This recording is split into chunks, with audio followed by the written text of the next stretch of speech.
Kalau kita mau nilai, ya laki-laki nih misalkan ya, laki-laki ikhwan ya di sini. Kalau mau nilai diri kita, kalau perempuan kan ada namanya mens, tiap bulan mens. Maka laki-laki nih ada mensnya juga tiap hari. Mens dalam konteks ini adalah menstruasi untuk melihat dia punya hormon bagus atau enggak. Nah malam itu teman-teman sekalian, ya malam itu dia jalan terus kan hormon sampai pagi. Nah pagi itu ya kalau hormon laki-laki ini baik bekerja, maka pagi-pagi maaf biasanya alat vitalnya akan keras pagi ya. Itu tanda mensnya atau normal siklus hormonnya. Artinya kalau pagi-pagi laki-laki maaf ya alat reproduksinya itu tidak mengeras ya, maka apa tadi hormonnya bermasalah. Itu indikatornya. Kalau kita bicara tentang kesehatan, maka sebenarnya Islam telah amat sangat mengatur itu semua. Sayangnya banyak orang yang belum kenal atau belum tahu sehingga banyak masalah kesehatan muncul. Ya, dan sering saya sampaikan bahwa masalah kalau kita bicara tentang kesehatan, maka kesehatan itu dalam Islam diatur dengan sebuah konsep yang sederhana tapi penuh makna. Ya, sederhana tapi penuh makna. Yaitu apa? Yaitu Nabi SAW menyampaikan atau bersabda dalam sebuah hadis, ala wa innal fil jasad mudghah iza salahat salah jasadu kulluhu wa iza fasadat fasada jasadu kulluhu. Jadi Nabi katakan bahwa dalam tubuh manusia terdapat segumpal daging. Daging itu baiklah semua, daging itu rusaklah semua. Jadi sebenarnya daging ini yang kita kenal dengan hati atau kolbu ini sebenarnya dialah kata kunci semuanya. Jadi orang-orang yang mampu mengatur atau mengendalikan daging ini teman-teman sekalian, maka dia akan mampu mengatur banyak hal. Kalau orang mampu mengatur daging ini, maka dia mampu mengatur banyak hal. Ya, daging ini yang kita kenal, saya sampaikan, kolbu ya. Dan penyakit kolbu inilah penyakit yang saat ini banyak melanda umat dan bahkan kita sendiri mungkin. Ya, kita sendiri mungkin banyak mengalami penyakit ini. Jadi semua penyakit fisik akan dimulai dari penyakit kolbu. Jadi kalau bisa dibuktikan bisa. Bahkan sains saat ini menyatakan, dia mengatakan you have three brains. Anda punya tiga otak. Otak pertama di sini, otak kedua di perut, otak ketiga di hati. Ya mereka nyebutnya heart. Ya pengendalinya siapa kata dia? Pengendalinya ini kolbu ini. Kalau kolbunya baik-baiklah semua ya. Dan kolbu itu urusannya dengan apa? Dengan hal-hal yang berhubungan dengan kebaikan. Ya dengan hal-hal yang berhubungan dengan kebaikan. Semua hal-hal yang berhubungan dengan kebaikan dia akan menyehatkan kolbu kita. Ya, saya mengumpamakan gini. Kalau kita bicara pada ranah makanan ya, kenapa banyak orang sakit secara fisik? Maka jawabannya adalah karena yang dia makan banyak atau sudah banyak yang kehilangan elektronnya. Ya sebutlah produk makanan tadi itu menjadi missing elektronnya, hilang elektronnya. Maka dia masuk tubuh, dia akan jadi apa? Dia akan jadi radikal bebas. Itu kata kuncinya. Nah, bicara pada hati, teman-teman sekalian, maka bicara pada ranah kolbu, maka dosanya seseorang itu adalah radikal bebasnya untuk kolbunya. Paham ya? Jadi dosanya seseorang itu adalah radikal bebas untuk kolbunya. Semakin banyak kolbunya itu bermasalah dengan hal-hal yang sifatnya sifatnya sebenarnya non fisik ya, non fisik, maka masalah berikutnya nanti pada fisiknya. Baik, beginilah, simpel lagi lah. Anda lagi sedih ya, misalkan seorang lagi sedihnya, misalkan ada keluarganya, maaf mungkin orang tuanya meninggal, kira-kira disajikan makanan sehat atau makanan enak, kira-kira ngepek nggak atau bisa dirasakan nggak sama dia? Nggak bisa ya. Jadi mau sesehat apapun makanan, mau sesehat apapun minuman, kalau seandainya kolbunya sedang tidak damai, nyaman, tentram, bahagia, maka yang masuk tadi tidak bisa terserap dengan sempurna. Itu kata kuncinya. Ya. Dan sering saya sampaikan bahwa penyakit kolbu itu ada dua. Penyakit yang pertama, penyakit yang hubungannya dengan syubhat, penyakit yang kedua yang hubungannya sama syahwat. Itu aja urusannya.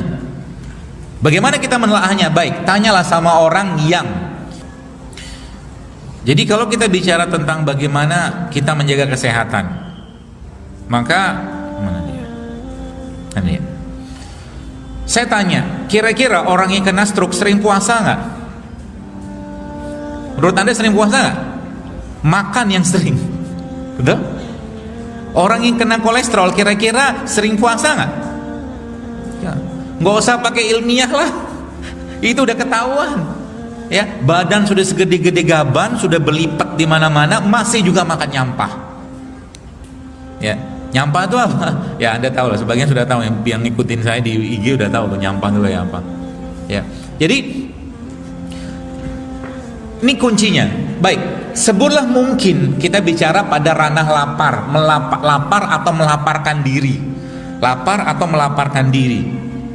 Ini sesuatu yang amat sangat susah dikerjakan bagi orang-orang yang mana? Bagi orang-orang yang mengutamakan hawa nafsunya. Baik, kalau Anda tanya sama saya, dokter, kapan waktu terbaik untuk makan? Saya akan jawab dengan hal yang sama disampaikan Allah dalam Al-Quran. Allah katakan dalam Al-Quran apa? Allah katakan dalam Al-Quran, dan kami jadikan malam untukmu istirahat, kata Allah gitu. Ya, kami jadikan malam untukmu istirahat. Maka jawabannya, kalau Anda mau sehat mulai sekarang, maka ikutin pedoman itu. Artinya apa? Artinya makan itu terbaiknya kapan? Makan itu terbaiknya waktu matahari terbit sampai matahari tenggelam. Itu kata kunci pertama. Jadi masalah umat kita saat ini, khususnya kesehatan ya, karena saya fokusnya ke sana, gara-gara apa? Gara-gara dua hal ini dilanggar. Oh, saya dua gitu deh. Gara-gara dua. Jadi masalah banget simbol sekarang ini. Jadi gara-gara dua hal. Hal yang pertama apa? Dilanggarnya sunnatullah dalam Al-Quran dan dilanggarnya sunnah Nabi SAW. Itu aja. Contoh, disuruh tidur nggak mau tidur. Saya kemarin baca sebuah penelitian, ada orang-orang yang ternyata dibikin dua pola penelitian dengan jumlah porsi yang sama makanan mereka dikasih satunya makan waktu pagi, waktu masih terbit matahari, satu lagi dikasih makanan waktu sudah malam. Ternyata efeknya ya, mereka ngeceknya dari gula darah, ternyata orang yang makan malam gula darahnya meningkat drastis. Melanggar sunatullah nggak? Melanggar sunatullah. Makanya olahraga, sering saya sampaikan, olahraga itu kapan terbaiknya? Olahraga terbaiknya itu jangan saat malam hari. Malam hari itu ngapain? Tidur. Itu udah banyak dilanggar, banyak. Bahkan kalau boleh saya katakan, itu nanti hubungannya sama kanker. Ya, ini yang jadi masalah, ada orang-orang yang kerja shiftnya malam. Betul? Perawat, dokter segala macam gitu kan. Shiftnya malam terus sekalian. Ya, itu ada penelitian-penelitian menyebutkan ternyata ketika itu dilanggar, ternyata ngefeknya ke hormon. Ya, ngefeknya ke hormon. Nah, kita bicara tadi. Jadi itu aja udah dilanggar. Jadi makan terbaik itu kapan? Saat matahari terbit. Ternyata kenapa Nabi atau apa hikmah Nabi? Nabi katakan kalau kalian tidur maka matikanlah lampumu. Kata Nabi gitu. Apa ceritanya? Kenapa disuruh mati lampu? Karena kita punya ini kan mata nih, sini mata kepala kita. Di sini ada mata lagi. Mata di sini namanya hipofisis. Hipofisis itu dia punya kelenjar. Kelenjar itu nanti menghasilkan hormon. Hormon yang kerja malam sama hormon yang kerja pagi beda. Masya Allah kan.